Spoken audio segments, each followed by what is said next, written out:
Assalamualaikum warahmatullahi wabarakatuh. Salam sejahtera bagi kita semua. Teman-teman, pada kesempatan ini kita akan melanjutkan materi kita tentang estimasi-estimasi dengan data time series. Pada kesempatan ini kita melanjutkan materi tentang vector auto regression. Vector auto regression merupakan salah satu jenis estimasi time series yang menggunakan multi equation. Jadi setelah pembahasan sebelumnya kita memiliki beberapa jenis estimasi time series seperti estimasi satu variabel. Di situ model yang sering digunakan adalah autoregressive, moving average, dan ARIMA, ArcGARS, dan seterusnya. Kemudian kita punya estimasi dengan multivariate, di mana kita menggunakan model dinamis untuk mengelola stasionaritas dan kointegrasi di dalam estimasi time series. Di bagian terakhir kita akan membahas tentang estimasi time series dengan jenis multi equation, di mana model vektor autoregresi sebenarnya merupakan perluasan dari regresi satu variabel atau univariate yang kita kenal sebelumnya dengan autoregression, namun kita menggunakan skema multivariate bahkan multi equation di dalam estimasi time series. Nah, model VAR punya ciri khusus di mana sistem persamaannya memiliki seluruh variabel yang ada dalam persamaan itu merupakan diberlakukan sebagai variabel endogen. Nah, kita sudah bahas tentang pengertian variabel endogen dan variabel eksogen. Variabel endogen yang sifatnya ditentukan di dalam persamaan. Kemudian model VAR memiliki ciri bahwa setiap persamaan memiliki satu variabel independen, ya. Kemudian dalam bentuk sederhananya, dan di sisi kanannya, jadi setiap persamaan memiliki satu variabel independen, jadi nanti kita akan punya y, x, dan seterusnya.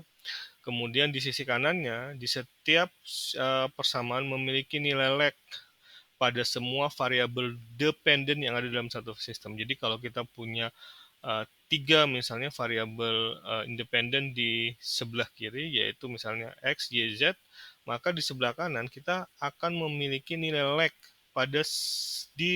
terhadap semua variabel dependen yang ada di sebelah kiri tadi. Jadi kita akan dalam satu persamaan kita akan punya x t-1, kemudian y t-1, bahkan z t-1. Nah, ini model umumnya. Jadi model VAR umum dalam bentuk matriks koefisien yang besar hampir serupa dengan model autoregresi. YT, YT-1, YT-2 sampai YT- dengan error yang sifatnya white noise. Nah, ini kira-kira bentuk persamaannya. Jadi kalau kemudian kita punya Y tadi, Y1, Y2, jadi ini kita punya model dengan satu variabel Y, Y1, Y2, kemudian di sini kita akan punya YT-1, YT-2, dan seluruh variabel yang ada seperti tadi di sebelah kiri di sebelah kanannya memiliki variabel independen dengan lag tertentu. Ya, jadi kalau dilihat skemanya menggunakan skema matriks, di mana Y1, Y2 ini di slide sebelumnya treat sebagai atau diberlakukan sebagai YT, kemudian YT-1, Y2 diberlakukan sebagai YT-1, di sini sebagai YT-2, dan seterusnya. Jadi skema-skema ini tetap menggunakan skema dasar, yaitu autoregresif,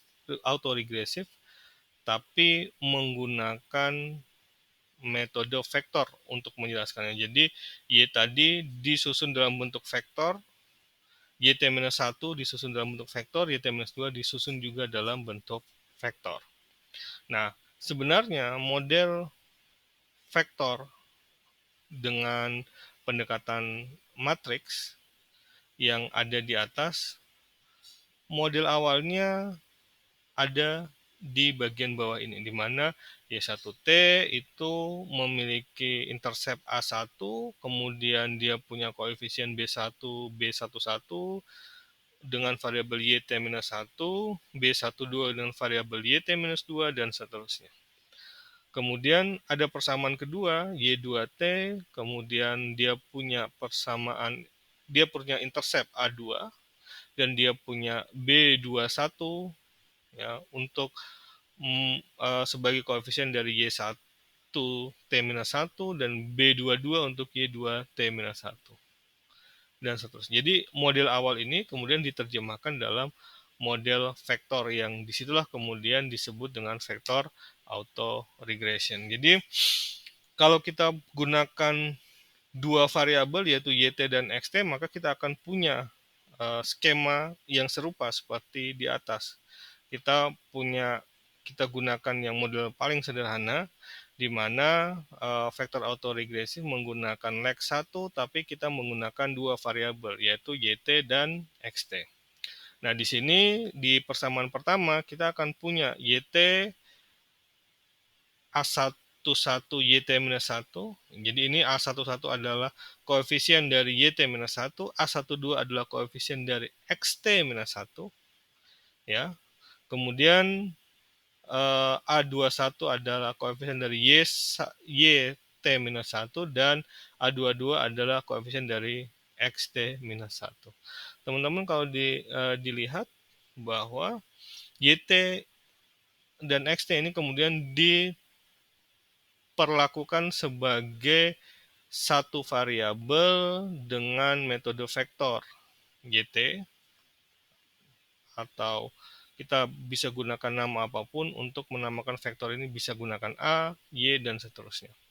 Kemudian di tengah ini kita gunakan pendekatan vektor matriks, maka kita akan punya skema perkalian matriks antara variabel T-1 ya, YT-1 dengan koefisien-koefisien mereka masing-masing.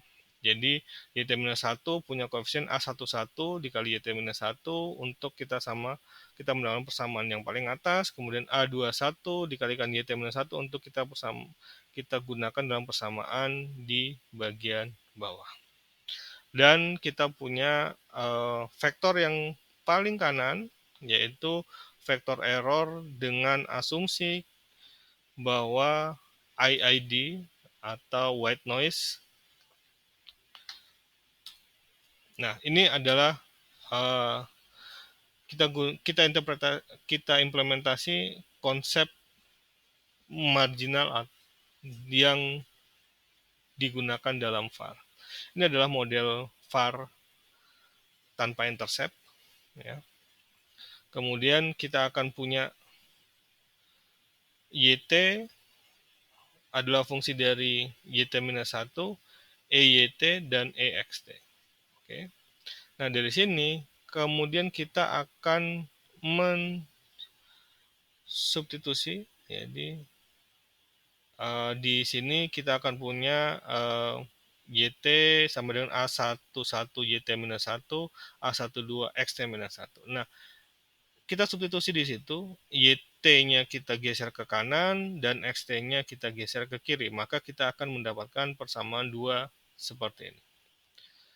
Kemudian kita substitusi persamaan kedua XT-1 di bagian bawah ya. Di persamaan kedua kita punya XT kali A21 YT-1 tambah A22 XT-1. Nah, XT-1-nya inilah yang kemudian kita substitusi dengan XT-1 di persamaan kedua.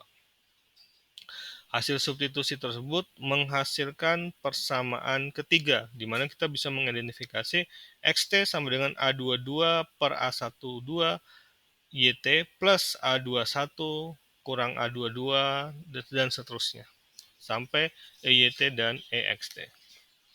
Teman-teman masih menggunakan model yang sama, ya, kemudian kita mengganti T-nya, jadi kalau tadi kita gunakan T, kita ganti menjadi T plus 1. Ya, kemudian dari situ, ketika kita ganti T plus 1, maka A11 YT tidak lagi T minus 1, tapi A11 jadi YT, karena seluruh variabel waktunya kita tambahkan satu periode ke depan. Nah, di sini kita punya A12 XT minus 1, dan karena kita sudah tambahkan satu periode ke depan, maka A12 adalah XT. Nah, XT ini kemudian kita ganti dengan atau kita substitusi dengan persamaan 3 sebelumnya yang kita cari di sini. Maka YT plus 1 akan menghasilkan persamaan seperti ini. Ya. Nah, kemudian kita treat YT, ya, YT sebagai A11, YT-1, dan sampai YT-1. Kita dapatkan persamaannya menjadi persamaan autoregresif dari YT, YT-1, dan YT-2 kalau kita substitusikan semua. Kemudian kita ganti A11 plus A22 menjadi theta 1 dan A12 A21 minus A22 kali A11 kita ganti dengan theta 2. Nah, dari situ kita akan peroleh persamaan 5 seperti di atas. Nah, residual dari persamaan itu seperti apa? Residual dari persamaan itu akan menghasilkan residual yang sama seperti ini.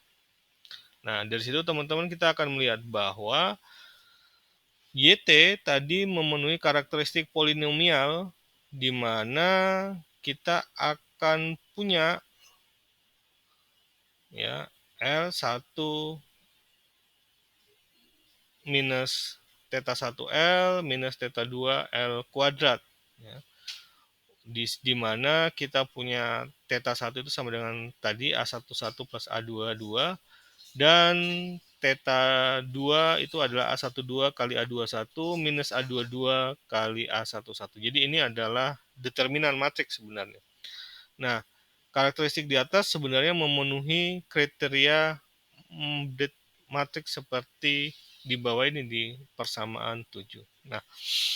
Nah ini kita lihat bahwa sisi kiri persamaan dan sisi kanan persamaan pada dasarnya memiliki karakteristik serupa dengan konsep stasionaritas yang kita bahas dalam diskusi-diskusi sebelumnya, di mana ada autoregresif, kemudian di contoh tadi kita memiliki autoregresif dengan leg 2 dengan akar-akar tetanya 0 yang itu ada di luar lingkaran.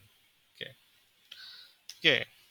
Bagaimana kita mengecek stasionaritas yang ada dalam sistem VAR, mengingat sebenarnya VAR menggunakan pendekatan yang serupa dengan pendekatan autoregression yang sebelumnya kita berhasil mengidentifikasi stasionaritasnya dengan dalam analisis autoregresif. Nah, ini kita lihat model sederhananya sama seperti sebelumnya. YT A11 A12 untuk mencerminkan persamaan 1 YT sama dengan A11 YT-1 plus A12 XT-1 plus YT, dan persamaan duanya XT adalah A21 kali YT-1 A22 kali XT-1 plus EXT. Nah, kita ingat ada konsep di matematika matriks companion. Nah, matriks companion merupakan skema polinomial dari matriks yang teman-teman bisa melihat skemanya seperti ini. Di sini adalah matriks identitasnya, kemudian di sini adalah skema polinomialnya. Mirip-mirip matriks identitas, tapi kalau dilihat di atasnya di baris pertama matriks tersebut 0 semua. Kemudian di kolom akhir matriks tersebut itu baru kemudian ada A0, A1, A2 dan seterusnya. Matriks identitas ada di tengah sini. Nah, sehingga kalau dilihat matriks ini sebenarnya tetap merupakan matriks bujur sangkar. Nah, bagaimana kita mengimplementasikan companion matrix tadi? Teman-teman, kalau kemudian kita membuat vektor ZT, YT ini kita sebutkan sebagai vektor ZT, dan A1, A22 ini kita nanti ganti dengan F, dan YTXT ini merupakan vektor ZT tapi dia menjadi ZT-1, kemudian EYT, EXT ini tetap menjadi vektor error. Maka kita akan punya persamaan yang sama, yaitu persamaan autoregresi di mana ZT itu mencerminkan vektor YT, XT, dan ZT-1 adalah vektor YT-1 dan XT-1. Dan F, A11, A12, A21, dan A22 yang merupakan koefisien dari dua persamaan regresi sederhana di atas. Nah, kalau kita lihat, kita gunakan matrix companion seperti tadi, kita tambahkan atasnya, maka kita akan punya seperti ini. Nah, disinilah kita gunakan eigenvalue untuk memastikan apakah ada akar-akar unit di dalam regresi kita tadi. Nah, ini. Ya. Kalau sebelumnya F ini kita identifikasi kalau ada akar-akar unit, maka dia tidak stasioner. Kalau kemudian tidak ada akar-akar unit, maka dia menjadi konsep yang stasioner. Kita kenal itu sebagai konsep yang stasioner. Nah, kita lihat di dalam matriksnya kita akan identifikasi determinannya. Jadi dalam model matriks companion tadi, jadi kita mengidentifikasi F ini sebagai matriks yang berisi koefisien-koefisien, dan I adalah matriks identitas, dan ini adalah eigenvalue dari akar-akar unit. Kita identifikasi, kita ingin memastikan bahwa tidak ada akar-akar unit di sana, maka determinan dari matriks di atas kita identifikasi sebagai 0. Determinan. Nah, dari mana kemudian kita lihat ini adalah eigenvalue kuadrat dikalikan θ1. θ1 adalah A11 plus A22. Kemudian kita punya θ2, di mana di sini adalah determinan matriks, sebenarnya determinan matriks F. Nah, dari situ kita akan mengidentifikasi. Ini adalah rumus untuk mengidentifikasi apakah eigenvalue itu menggambarkan adanya akar-akar unit di dalam persamaan tersebut. Nah, ini adalah companion matrix. Nah, kita akan mengidentifikasi jika kita memiliki persamaan yang stasioner, maka eigenvalue-nya itu kurang dari 1 atau berada di dalam lingkaran. Jadi nanti kita akan punya stability matrix untuk mengidentifikasi bahwa eigenvalue-nya itu ada di dalam lingkaran 0 atau 1 atau tidak.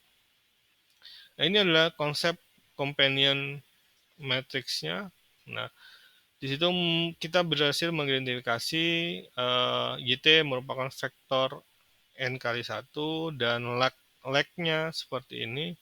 Dan theta I ini adalah koefisien matriksnya yang bersifat dan ET adalah bersifat IED. Nah, θ1 ini yang kemudian kita identifikasi sebagai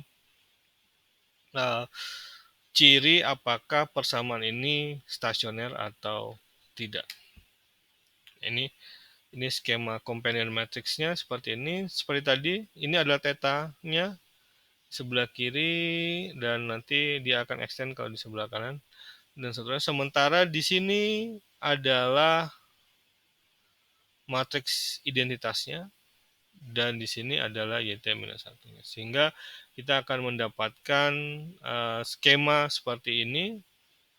Kalau tadi ini adalah ZT, kita sekarang ganti error T, ET-1 dan seterusnya. Jadi skemanya tetap sama. Ada skema F tapi dengan tambahan companion matrix untuk kita bisa melakukan ekstensifikasi polinomial di dalam persamaan ini.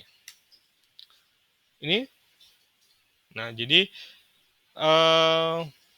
jika kita mengidentifikasi seluruh modulusnya, jadi kalau satu namanya moduli, tapi kalau seluruh modulusnya kurang dari satu atau dalam lingkaran, maka kita berhasil nilai solusi eigenvalue-nya idealnya adalah 0 dan dia eigenvalue ini lambda ini harus kurang dari 1. Ya, ini nilai F-nya, ini nilai matriks identitas, kita identifikasi lambda ini harus kurang dari 1 yang nanti kalau di banyak estimasi model dalam VAR kita misalnya di Fuse kita bisa memilih stability test. Di situ stability test itu sebenarnya mencerminkan bagaimana stasionaritas dari sistem VAR yang kita gunakan dalam estimasi. Jadi apakah sistemnya secara sistem VAR itu stasioner atau tidak. Nah, ini kalau kita melakukan estimasi dengan VAR, setidaknya kita bisa melakukan beberapa pendekatan seperti ini. Jadi kalau ini base-nya adalah stasionaritas datanya. Jadi kalau data itu stasioner, maka kita bisa gunakan melalui metode VAR. Kalau tidak stasioner, kita gunakan first difference. Sama seperti waktu kita melakukan estimasi multivariate dengan model dinamis. Ketika data-data kita itu tidak stasioner, maka pilihan kita adalah kita melakukan estimasi dengan first difference. Kita bisa gunakan ARDL atau kita gunakan partial adjustment atau kita gunakan error correction model yang di situ mencerminkan kita atau memberi kesempatan kita untuk menggunakan variabel-variabel first difference, second difference bergantung pada tingkat stasionaritas data. Jadi yang kita bahas sebelumnya itu adalah stasionaritas VAR-nya, VAR sebagai sistem. Nah, di sini ini adalah rule of thumb biasanya. Biasanya rules of thumb ini yang digunakan sebagai acuan oleh peneliti ekonom untuk mengestimasi VAR, ya, mengestimasi VAR dengan melihat karakteristik stasionaritas datanya. Nah, oke. Jadi analisis-analisis tadi kita akan bisa menggunakan structural VAR, VAR, VHM, dan VAR FD. Nah, structural VAR ini bedanya apa? Bedanya ada di matriks F-nya tadi. Jadi bisa jadi kalau kita punya asumsi bahwa apakah semua persamaan satu misalnya YT A11 kali YT-1 plus A12 kali XT-1, apakah persamaan strukturalnya akan seperti itu? Bisa jadi dia tidak punya relasi dengan atau dia tidak punya koefisien A11. Nah, disitulah perbedaan structural VAR dalam mengestimasi sebuah persamaan VAR. Tapi persamaan VAR punya output standar, yaitu analisis impulse response function dan forecast error decomposition of variance. Jadi kita akan mendekomposisi varian dari kita mendekomposisi varian-varian hasil estimasi di setiap persamaan tersebut. Nah, ini adalah kita bahas impulse response. Sama, kita menggunakan model VAR yang sama, yaitu YT A11 YT-1, A12 XT-1 plus EYT itu adalah persamaan pertama. Kemudian persamaan keduanya XT A21 YT-1 plus A22 XT-1 plus EXT. Ini sebagai persamaan kedua yang kemudian kita buat skema VAR-nya. YT dan XT jadi satu, ya, jadi satu ZT misalnya atau apapun. Kemudian di skema 2-nya ada YT-1 dan XT-1 sebagai ZT-1. Oke, dari sini apa yang akan dilakukan VAR melalui impulse response function? Yang dilakukan VAR melalui impulse response function adalah dia akan punya asumsi adanya shocks di EY ini. Shocksnya sebesar apa? Sebesar satu standar deviasi misalnya, satu standar deviasi Y. Dan EY T ya, pada saat T sama dengan 0. Jadi ada shock itu terjadi pada T1. T lebih besar dari 1. Dan kita asumsikan misalnya error XT ini tidak terdapat shock apapun. Jadi shocknya itu terjadi pada T plus 1. Nah, pada saat T plus 1, maka kita akan punya Y1-nya, Y1 itu sama dengan shock sebesar satu standar deviasi. Nah, shock itu kemudian nanti akan kita simpan sebagai hasil dari Y1. Nah, ketika kita masuk ke T sama dengan 2, di mana Y2, maka Y1 tadi, ya, Y1 tadi itu kita substitusi dengan standar deviasi shocknya. Sehingga apa yang terjadi, A11 kita kalikan dengan standar deviasi dari Y, dan XT-nya kita asumsikan 0 di sini, maka kita akan punya Y2 itu sama dengan A11 delta Y. X2-nya seperti apa? X2-nya kita punya Y1 juga. Ya. Ketika kita punya X2 di sini, di bawah, maka A21 dikalikan Y1. Ingat ya, XT, YT-1. Jadi ketika T-nya 2 di sebelah kiri, maka di sebelah kanan T-nya 1. Dan Y1 tadi, YT sama dengan 1, itu nilainya sudah sama dengan satu standar deviasi Y. Akibatnya apa? Kita akan memperoleh persamaan bahwa X2 itu ada pengaruh shock satu standar deviasi itu dikalikan dengan koefisien, baik koefisien A21 maupun A11. Nah, bagaimana dengan situasi di X3 selanjutnya? Y3, A11, Y2. Nah, apa yang terjadi ketika Y2? Maka kita akan punya persamaan seperti ini. Ya, dari mana A11 dikalikan Y2, Y2-nya adalah A11 kali delta, dikali dengan satu standar deviasi Y. Maka kita akan mendapatkan A11 kuadrat satu standar deviasi Y, A12 kali A21 kali standar deviasi Y, di mana X2 ini adalah A21 standar deviasi Y dikalikan A12. Begitu seterusnya. Nah, hal sama terjadi kalau kita punya shock dari XT.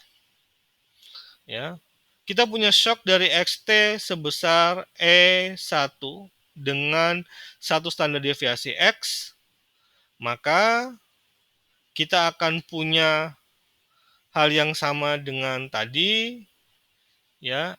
X1 itu sama dengan delta X.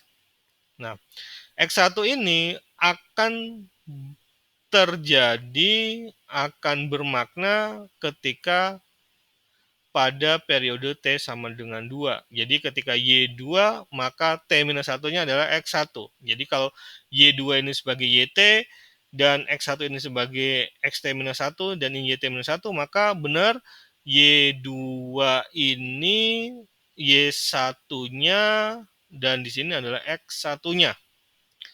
Nah, dari situ teman-teman, kita akan lihat A1, 1 kali Y1, masih 0. Jadi tidak ada shock dari variabel Y. Yang ada shock dari variabel X sebesar satu standar deviasi X, yaitu A12 standar deviasi X. Nah, ini kita lakukan hal yang sama ketiga, keempat, dan seterusnya, di mana pada T sama dengan 3, maka X2 kali E21 itu akan dikalikan dengan hasil Y2 dan X2 pada saat T sama dengan 2. Nah, kira-kira ini gambarnya. Jadi, pada saat 0 tidak ada shock. Nah, maka apa yang terjadi? Ya, ini adalah shock satu standar deviasi, adalah respon Y terhadap Y. Ini respon Y terhadap X. Jadi kalau ada error X tadi, bagaimana dampaknya terhadap variabel Y? Jadi karena ada error X, karena di awal tadi eh, error X itu tidak mempengaruhi Y, maka 0. Baru pada saat T plus 2, T plus 3, dia baru berpengaruh. Sehingga kita akan lihat, dia akan naik terus, kemudian turun. Jadi metode ini sudah di smoothing atau sudah dibuat smooth. Kalau grafik penghitungannya bisa berbeda-beda di setiap periode. Jadi ini dekomposisi varians, atau kita memisahkan shock tadi itu disumbangkan oleh variabel apa saja sih shock tadi. Nah, kira-kira skemanya seperti ini. Jadi kalau kita punya YT plus 1 tadi, ya, di mana A11 itu jadi YT, jadi ini YT-nya kita tambahkan plus 1, jadi YT plus 1, maka di sini YT-nya jadi YT doang, jadi nggak ada YT minus 1, karena di sebelah kiri kita sudah tambahkan jadi T plus 1. Nah, dari situ teman-teman kita akan punya persamaan seperti ini. Nah, dari persamaan tadi, kita kemudian kita geser, yang kiri kita geser ke kanan, sehingga kita akan punya YT minus YT expected YT plus 1, dan kita akan dapatkan errornya di sini. Nah, kalau errornya kita asumsikan variansnya tetap, ya, sama seperti IID, ya, semuanya kita anggap tetap variansnya. Nah, bagaimana varians itu kita dekomposisi atau kita pisah-pisahkan antara satu variabel dengan variabel lain, sehingga varians yang terjadi di sini itu disumbangkan oleh variabel itu sendiri atau ada kontribusi dari variabel yang lain. Nah, dari situ kita akan punya expected-nya adalah, ternyata kita punya YT plus 1, A12, XT plus 1, ya, di YT plus 2-nya, ya. Jadi kalau tadi YT plus 1, sekarang YT plus 2, maka di sini jadi YT plus 1. Jadi expected-nya ini. Nah, dari expected itu kita kemudian kita sekali lagi kita substitusi lagi sehingga kita akan dapatkan persamaannya menjadi seperti ini. Jadi di YT plus 2 tadi YT plus 1-nya kita ganti menjadi YT. Ya. Pada YT plus 2 kita ganti menjadi YT. Sehingga pada saat YT plus 2 kita akan punya A11, A12, YT, dan seterusnya. Jadi ini adalah dekomposisi dari variansnya. Itu terjadi juga pada XT, sama pada persamaan XT yang paling bawah, kita juga lakukan hal yang sama. Kalau kita tambahkan jadi 2, XT plus 2 misalnya, maka di sini A21 dan A22 itu menjadi XT plus 1 dan seterusnya. Sehingga kita akan punya persamaan seperti ini juga. Oke, secara umum dekomposisi varian menunjukkan bahwa ada asumsi dasar di mana X dan Y itu tidak berhubungan dan shock itu tidak berhubungan. Jadi shock itu sifatnya adalah eksogen. Nah, karena ada shock, bagaimana kemudian shock tersebut mempengaruhi sistem persamaan tadi. Nah, dampaknya seperti tadi, itu dampaknya terjadi pada skema IRF tadi, dan besaran dari variansnya kita dekomposisi dengan menggunakan varian dekomposisi. Jadi sebagai sistem persamaan sistem dalam skema ini tidak ada problem identifikasi dalam estimasi. Nanti akan kita bahas, kita diskusikan dalam sistem persamaan simultan yang akan kita bahas dalam pertemuan selanjutnya. Demikian dari